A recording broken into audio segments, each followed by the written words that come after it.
Hey everyone.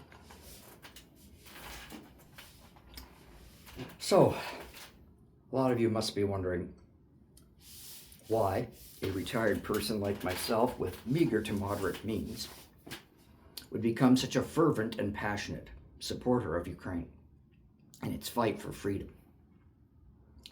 As we reflect upon the third and catastrophic anniversary of the full-scale invasion, and I personally contemplate my anger, my frustration, and sadness, it's apparent to me that the world is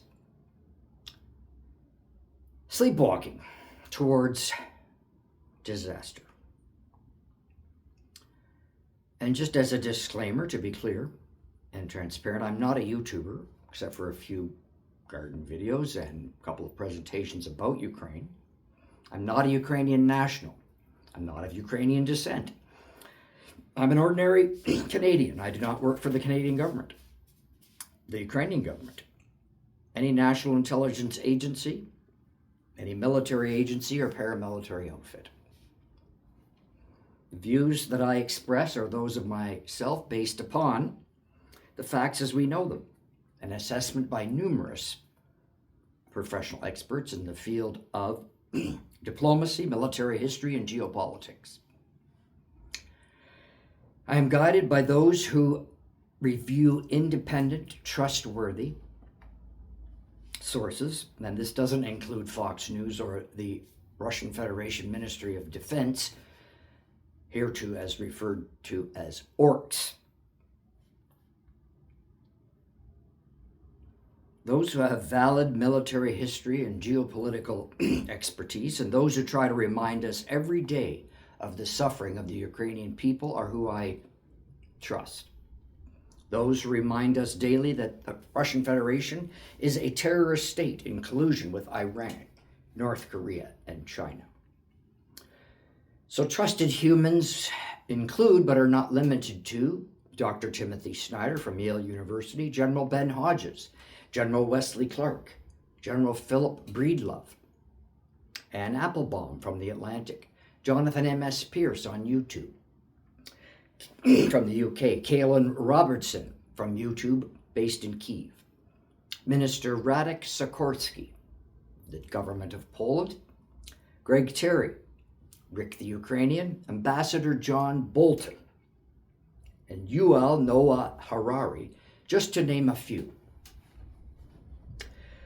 Politically, President Volodymyr Zelensky and environmentally, Captain Paul Watson are my human heroes. As geopolitical chaos has spread like wildfire and my own country flounders in its apathetic military commitments, I can no longer sit here on my arse, donating a few saved dollars here and there and digesting a daily dose of suffering and heartache. As a strong believer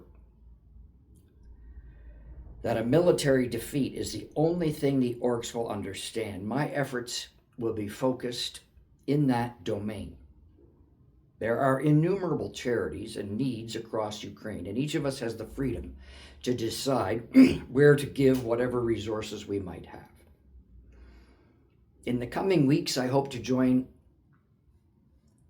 a collective fundraising campaign, perhaps to help the demining of Ukraine, or perhaps to help companion animals in Ukraine, or perhaps to get a vehicle for a particular military brigade. So I'm asking all of you to stay tuned and to contribute what you feel you can if you feel it's appropriate.